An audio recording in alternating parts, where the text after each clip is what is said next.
إنا أنزلناه في ليلة القدر وما أدراك ما ليلة القدر ليلة القدر خير من 1000 شهر تنزل الملائكة والروح فيها بإذن ربهم من كل أمر سلام هي حتى مطلع الفجر.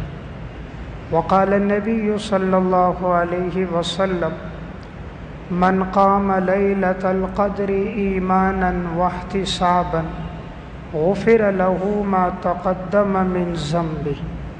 رواه البخاري. وقال النبي صلى الله عليه وسلم: تحروا ليلة القدر في الوتر من العشر الأواخر من رمضان. رواه البخاري. وقال النبي صلى الله عليه وسلم: رغم أنف رجل دخل عليه رمضان ثم انسلخ قبل أن يغفر له. رواہ الترمذی. صدق اللہ العظیم. میرے انتہائی واجب الاحترام قابل صد احترام بھائیوں، دوستوں اور بزرگوں، رمضان المبارک کا باسعادت اور بابرکت مہینہ چل رہا ہے۔ آج 17واں روزہ ہے۔ دوسرا عشرہ بھی اپنے اختتامی مراحل کی طرف جا رہا ہے۔ اس کے بعد رمضان المبارک کا تیسرا اور آخری عشرہ شروع ہوگا۔ اس تیسرے عشرے میں دو قسم کی عبادات بڑی اہمیت کے حامل ہیں۔ نمبر 1 اعتکاف کی عبادت، اور نمبر 2 رمضان المبارک کے اس آخری عشرے میں طاق راتوں میں خاص طور پہ عبادت کا اہتمام۔ رمضان کا یہ جو آخری عشرہ ہے، اس کی فضیلت 3 وجہ سے ہے۔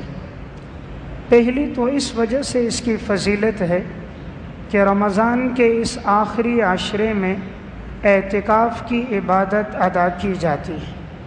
چونکہ یہ عبادت رمضان کے پہلے یا دوسرے عشرے میں ادا نہیں کی جاتی، اس وجہ سے آخری عشرے کی فضیلت ہے۔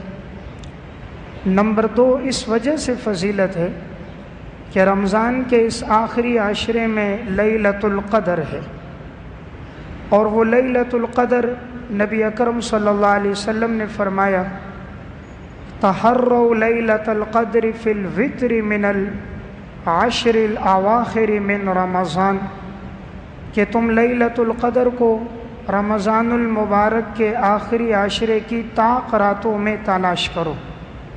تو لیلۃ القدر بھی چونکہ آخری عشرے میں ہے، اس وجہ سے بھی فضیلت ہے۔ اور نمبر 3 اس وجہ سے بھی فضیلت ہے کہ اللہ رب العزت نے قرآن کریم کو جو نازل فرمایا وہ لیلۃ القدر میں نازل فرمایا انا انزلناہ فی لیلۃ القدر، یقیناً ہم نے قرآن کو لیلۃ القدر میں نازل کیا۔ وما ادراک ما لیلۃ القدر، تمہیں کیا معلوم کہ لیلۃ القدر کیا ہے؟ لیلۃ القدر خیر من 1000 شہر، لیلۃ القدر تو 1000 مہینوں سے زیادہ بہتر ہے۔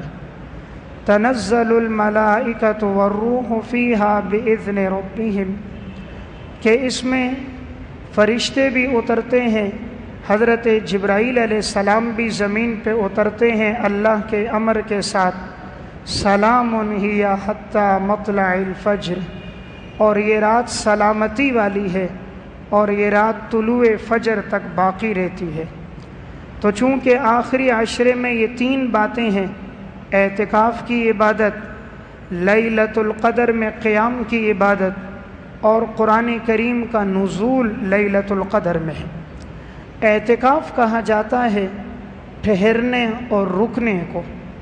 تو مسجد میں عبادت کی نیت کے ساتھ رمضان کے اس آخری عشرے میں ٹھہرنا، روزے کی حالت میں، اسے اعتکاف کہا جاتا ہے۔ اعتکاف کی 3 قسمیں ہیں۔ اعتکاف کی پہلی قسم ہے اعتکاف واجب۔ اعتکاف واجب کا مطلب یہ کہ کسی آدمی نے نظر مانی کہ اگر میرا فلاں کام ہو گیا تو میں اعتکاف کروں گا، تو اس اعتکاف کی ادائیگی واجب ہے۔ اعتکاف کی دوسری قسم ہے اعتکاف مسنون، وہ ہے رمضان کے آخری عشرے میں ان 10 دنوں میں اعتکاف کرنا۔ تیسرا اعتکاف مستحب ہے کہ انسان جب بھی مسجد میں داخل ہو یہ نیت کر لے کہ جب تک میں مسجد میں ہوں، اعتکاف کی حالت میں ہوں، تو جتنی دیر وہ مسجد میں ٹھہرے گا اسے اعتکاف کا ثواب ملے گا۔ رمضان کے اس آخری عشرے میں اعتکاف کرنا یہ نبی اکرم صلی اللہ علیہ وسلم کی سنت رہی ہے۔ آپ صلی اللہ علیہ وسلم جب ہجرت کر کے مدینہ تشریف لائے ہیں تو اس وقت سے لے کر وفات تک آپ صلی اللہ علیہ وسلم نے ہر سال اعتکاف کی عبادت ادا فرمائی۔ صرف ایک سال جب آپ فتح مکہ کے لیے آئے تو چونکہ آپ سفر میں تھے اور غزوے میں تھے تو اس سال آپ اعتکاف نہ کر سکے، باقی ہر سال آپ صلی اللہ علیہ وسلم نے اعتکاف فرمایا۔ اور جس سال حضور دنیا سے رخصت ہوئے ہیں، صحیح بخاری کی روایت ہے، حضرت ابو ہریرہ رضی اللہ تعالیٰ عنہ فرماتے ہیں کہ رسول اللہ صلی اللہ علیہ وسلم نے اس سال 20 دن اعتکاف کیا۔ تو مسنون اعتکاف 10 دن ہے، اگر کوئی اس سے زیادہ بھی مسجد میں ٹھہرے عبادت کرے تو بہت اچھی بات ہے۔ تو ام المومنین حضرت عائشہ رضی اللہ تعالیٰ عنہ فرماتی ہیں، صحیح بخاری کی روایت ہے کہ رسول اللہ صلی اللہ علیہ وسلم جب مدینہ آئے تو آپ نے اعتکاف کیا، وفات تک آپ اعتکاف کرتے رہے، اور پھر اس کے بعد ازواج مطہرات بھی اعتکاف کرتی تھی۔ اعتکاف کی جو عبادت ہے یہ پہلے سے چلی آ رہی ہے۔ اللہ رب العزت نے اس عبادت کا خاص طور پہ اہتمام کے لیے حکم دیا حضرت ابراہیم اور حضرت اسماعیل علیہم السلام کو۔ قرآن کریم میں اللہ رب العزت نے فرمایا وَعَهِدْنَا إِلَىٰ إِبْرَاهِيمَ وَإِسْمَاعِيلَ أَن طَهِّرَا بَيْتِيَ لِلطَّائِفِينَ وَالْعَاكِفِينَ وَالرُّكَّعِ السُّجُودِ، ہم نے حضرت ابراہیم کو اور اسماعیل کو حکم دیا کہ تم دونوں بیت اللہ کی صفائی کرو، اعتکاف کرنے والوں کے لیے، طواف کرنے والوں کے لیے اور رکوع سجدہ کرنے والوں کے لیے۔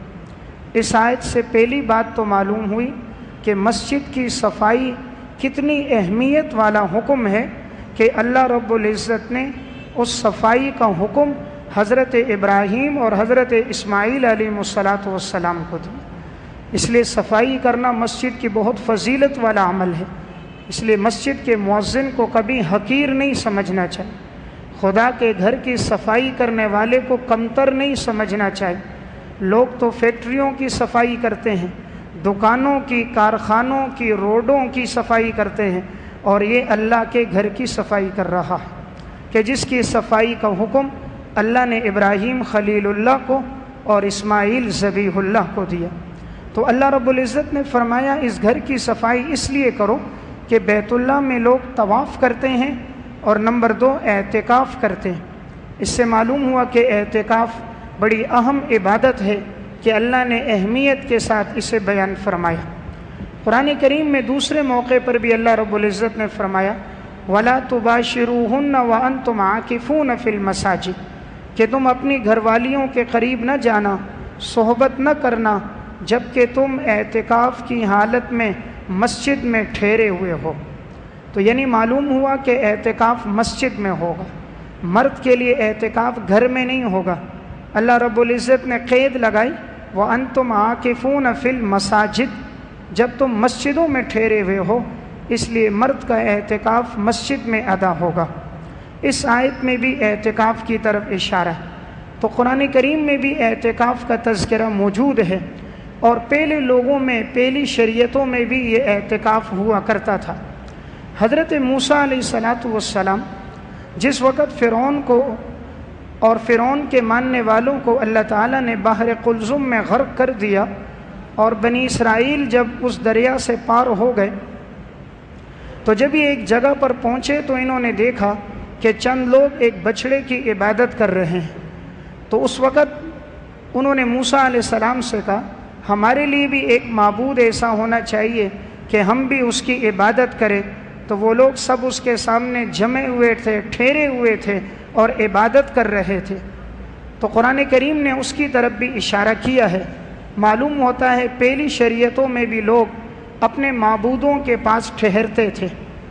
مشرکین مکہ بھی اپنے بتوں کے پاس وقت گزارا کرتے تھے، وہاں پس ٹھہرتے، نظر و نیاز مانتے اور وہاں اپنے الفاظ میں گویا کہ وہ یاد کرتے انہیں۔ تو اس لیے شریعت نے بھی ایک حکم دیا اعتکاف کا کہ انسان یہاں وقت گزارے مسجد کے اندر۔ یہ جو وقت انسان کا گزرتا ہے مسجد میں، یہ سارا وقت اس کا عبادت میں شمار ہوتا ہے۔ یہ 10 دن جو گزریں گے یہ عبادت میں شمار ہوں گے۔ گویا کہ جس طرح دنیا میں انسان کسی کے پاس مانگنے کے لیے جاتا ہے تو اس کے دروازے پر بیٹھ جاتا ہے، دروازہ کھٹکھٹاتا ہے، مانگتا ہے، نہیں دیتا، پھر اس کے پاس جاتا ہے، اس کی چوکھٹ کو نہیں چھوڑتا۔ اسی طرح ایک مسلمان 10 دن اللہ کے دروازے پر آ کر رب کی چوکھٹ کو نہیں چھوڑتا، اللہ کے گھر سے باہر نہیں نکلتا، گویا زبان حال سے کہتا ہے یا اللہ جب تک میری مغفرت نہیں ہوگی میں گھر سے باہر نہیں جاؤں گا۔ تو جس طرح دنیا میں لوگ ٹھہرتے ہیں دوسروں کے ہاں، اسی طرح مسلمان اللہ کے گھر میں عبادت کی نیت سے ٹھہرتا ہے۔ تو چونکہ اعتکاف کے اندر انسان کو طاق راتوں میں عبادت کا شرف بھی حاصل ہو جاتا ہے اور اس ایک رات میں عبادت 1000 مہینوں سے بہتر ہے، تو بیک وقت 2 فائدے، اعتکاف بھی ہوا، گناہوں سے بھی بچا رہا اور لیلۃ القدر کی راتوں میں اس نے قیام بھی کر دیا۔ اس لیے جتنا ممکن ہو، آسانی ہو تو انسان اعتکاف کی عبادت کو ادا کرے۔ آپ صلی اللہ علیہ وسلم بھی نبوت ملنے سے پہلے غار حرا میں جاتے تھے اور وہاں پر آپ صلی اللہ علیہ وسلم ٹھہر جاتے اور آپ وہاں عبادت کیا کرتے تھے، اور اللہ رب العزت نے اسی غار حرا میں سورہ علق کی ابتدائی 5 آیات آپ پہ نازل ہوئیں، آپ کو نبوت ملی تو اسی غار حرا میں ملی۔ حضرت موسیٰ علیہ السلام بھی کوہ طور پر جب گئے ہیں، 40 دن وہاں ٹھہرے ہیں، تو اللہ رب العزت نے تورات جیسی افضل کتاب انہیں عطا فرمائی۔ تو گویا کہ یہ اعتکاف کرنا پہلی شریعتوں میں بھی رہا ہے، اس لیے ممکن ہو تو انسان اس عمل کو ادا کرے۔ دوسری چیز اعتکاف کے ساتھ وہ ہے اس آخری عشرے میں زیادہ سے زیادہ عبادت کرنا، خاص طور پہ لیلۃ القدر میں عبادت کرنا۔ قرآن کریم میں والفجر ولیال عشر، قسم ہے فجر کی اور 10 راتوں کی۔ مفسرین نے یہاں ایک قول یہ بھی ذکر کیا ہے کہ 10 راتوں سے مراد رمضان کے آخری عشرے کی 10 راتیں، اور ایک قول یہ کہ ان 10 سے مراد ذی الحجہ کے 10 دن ہیں۔ علامہ ابن قیم رحمۃ اللہ علیہ نے اس میں تطبیق یہ دی ہے، حضرت فرماتے ہیں کہ دنوں کے اعتبار سے افضل عشرہ ذی الحجہ کے دن ہیں، راتوں کے اعتبار سے افضل رمضان کے آخری عشرے کی یہ راتیں ہیں۔ تو گویا قرآن کی اس آیت میں بھی ایک اشارہ 10 راتوں میں اس آخری عشرے کی راتوں کی طرف ہے۔ اس آخری عشرے کی راتوں میں جو افضل عمل وہ لیلۃ القدر ہے۔ لیلۃ القدر کیا ہے؟ امام ابن ابی حاتم رازی رحمۃ اللہ علیہ نے تفسیر القرآن العظیم میں اور قاضی ثناء اللہ پانی پتی نے تفسیر مظہری میں روایت نقل کی ہے۔ آپ صلی اللہ علیہ وسلم نے بنی اسرائیل کے ایک شخص کا تذکرہ فرمایا کہ اس نے 80 سال تک عبادت کی اور 80 سال اس نے جہاد میں گزارے۔ اسی طرح ایک روایت میں کہ اس عابد کا تذکرہ کیا جس نے 80 سال عبادت کی حالت میں وقت گزارا، تو صحابہ اکرام سوچنے لگے کہ ان کی عمریں زیادہ تھیں، انہوں نے اتنی طویل عبادت کی، بھلا ہم 80 سال تک کہاں عبادت کر سکتے ہیں؟ تو پھر قرآن کی یہ صورت نازل ہوئی، انا انزلناہ فی لیلۃ القدر، کہ یقیناً ہم نے قرآن کو لیلۃ القدر میں نازل کیا، اور تمہیں کیا معلوم کہ لیلۃ القدر کیا ہے؟ یہ لیلۃ القدر 1000 مہینوں سے بہتر ہے۔ 1000 مہینے 83 سال بنتے ہیں، 1000 مہینے تقریباً 83 سال سے زائد کا وقت بنتا ہے۔ تو اس ایک رات میں جو آدمی عبادت کرتا ہے گویا اسے 83 سال کی عبادت کا ثواب ملتا ہے۔ تو بنی اسرائیل کے اس عابد نے 80 سال عبادت کی، اور اللہ تعالیٰ نے اس امت پر کتنا فضل فرمایا کہ وہ صرف ایک رات میں عبادت کریں تو اللہ انہیں 83 سال کی عبادت کا ثواب عطا فرماتا۔ یہ اس امت کی فضیلت اور شرف ہے۔ آپ صلی اللہ علیہ وسلم کو اس رات کی تعیین کا علم عطا کیا گیا تھا۔ صحیح بخاری کی روایت ہے، آپ کو بتایا گیا تھا کہ لیلۃ القدر کی رات فلاں ہے۔ نبی اکرم صلی اللہ علیہ وسلم گھر سے نکلے، آپ مسجد آ رہے تھے، راستے میں 2 صحابہ اکرام آپس میں کسی بات میں الجھ گئے، ان میں تکرار ہو رہا تھا، آپس میں جھگڑ رہے تھے، تو اللہ رب العزت نے لیلۃ القدر کی تعیین کا علم اٹھا لیا۔ تو آپ صلی اللہ علیہ وسلم نے فرمایا یہ علم مجھے دیا گیا تھا لیکن یہ علم اب مجھ سے اٹھا لیا گیا۔ اب اس سے پہلی بات تو یہ معلوم ہوئی کہ جھگڑے میں کتنی نحوست ہے کہ لیلۃ القدر جیسی یقینی رات، افضل رات کا علم جھگڑے کی نحوست کی وجہ سے اٹھا لیا گیا۔ اس سے معلوم ہوتا ہے کہ جھگڑا اللہ کے ہاں نہایت ناپسندیدہ چیز ہے۔ عموماً رمضان میں جھگڑے زیادہ ہوتے ہیں، انسان اس سے اجتناب کرے۔ اللہ کے ہاں مبغوض ترین انسان، حدیث میں آتا ہے ابغض الرجال الی اللہ الد الخصم، اللہ کے ہاں مبغوض انسان، ناپسندیدہ انسان وہ ہے جو جھگڑالو ہوتا ہے۔ جھگڑے والا انسان اللہ کو پسند ہے۔ اللہ رب العزت کو پسند معاف کرنے والا، درگزر کرنے والا، عفو درگزر پہ زندگی گزارنے والا، یہ اللہ کو پسند ہے۔ اس روایت کے اندر حکمت کیا تھی کہ اللہ رب العزت نے لیلۃ القدر کی تعیین کا علم اٹھا دیا۔ اللہ کے ہر کام میں حکمت ہے۔ حکمت یہ تھی کہ اگر یہ علم امت کو دے دیا جاتا کہ مثلا لیلۃ القدر 25 یا 27 کی رات ہے تو صرف لوگ اس ایک رات میں عبادت کرتے، باقی پورا سال عبادت نہ کرتے، اور ان طاق راتوں میں بھی عبادت نہ کرتے کہ میں نے تو ایک رات میں عبادت کر دی، مجھے جو 83 سال سے زیادہ کا ثواب مل گیا، اب تو عبادت کی ضرورت نہیں۔ اس لیے اللہ رب العزت نے تعیین اٹھا دی تاکہ مسلمان رمضان کے آخری عشرے کی تمام طاق راتوں میں عبادت کرے تاکہ اسے زیادہ سے زیادہ ثواب ملے، ورنہ غفلت اور لاپرواہی ہوتی، انسان ایک رات میں عبادت کرتا باقی راتوں کو ترک کر دیتا۔ تو اس لیے شریعت نے حکم دیا تحروا لیلۃ القدر فی الوتر من العشر الاواخر من رمضان، رمضان کے آخری عشرے کی طاق راتوں میں تم لیلۃ القدر کو تلاش کرو۔ اس لیے 21، 23، 25، 27 اور 29 ان 5 راتوں میں انسان خاص طور پہ اہتمام کرے کہ زیادہ سے زیادہ عبادت کرے۔ کیا عبادت کرے؟ نمبر 1، اس رات میں نوافل کثرت سے پڑھنے چاہیے۔ نمبر 2، قرآن کریم کی تلاوت، اور نمبر 3، ذکر اور اذکار، اور نمبر 4، استغفار۔ اور ممکن ہو تو انسان صلاۃ التسبیح کی نماز انفرادی طور پہ پڑھ لے، صلاۃ التوبہ کی نماز پڑھ لے، معلوم نہیں آئندہ رمضان دیکھنے کا موقع ملے نہ ملے، اس لیے اہتمام کیا جائے کہ لیلۃ القدر کی ان راتوں میں کثرت کے ساتھ انسان عبادت کرے۔ عموماً دیکھنے میں یہ آتا ہے کہ آخری عشرے کی راتیں بازاروں میں گزر جاتی ہیں، غفلت اور لاپرواہی میں گزر جاتی ہیں، حالانکہ یہ بابرکت راتیں ہیں، انسان کوشش کرے ان راتوں کو اپنی عبادت میں گزارے۔ تو میں نے 2 گزارشات عرض کر دی، نمبر 1 اعتکاف کے بارے میں، اور نمبر 2 رمضان المبارک کے اس آخری عشرے میں کثرت کے ساتھ عبادت کرنا۔ اب یہ لیلۃ القدر کی رات کون سی ہے؟ بعض اہل علم کی رائے 27 کی ہے، لیکن چونکہ قرآن و سنت نے اسے متعین نہیں کیا اس لیے اسے متعین نہیں کیا جا سکتا۔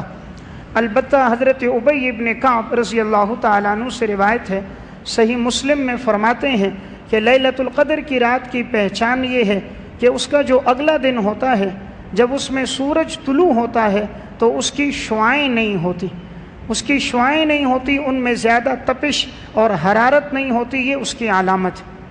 علامہ ابن رجب حنبلی رحمۃ اللہ علیہ نے لطائف المعارف میں بعض اہل علم سے نقل فرمایا ہے کہ جس رات میں لیلۃ القدر ہوتی ہے اس رات میں اللہ سمندروں کے پانی کو میٹھا کر دیتا ہے۔ بعض اہل علم نے ان راتوں میں کھارے پانی کے سمندر پہ گئے، غسل کیا تو اسے میٹھا پایا، تو انہوں نے یہ علامت ذکر کی کہ اللہ اس رات میں خاص طور پہ سمندر کے پانی کو بھی میٹھا فرما دیتے ہیں۔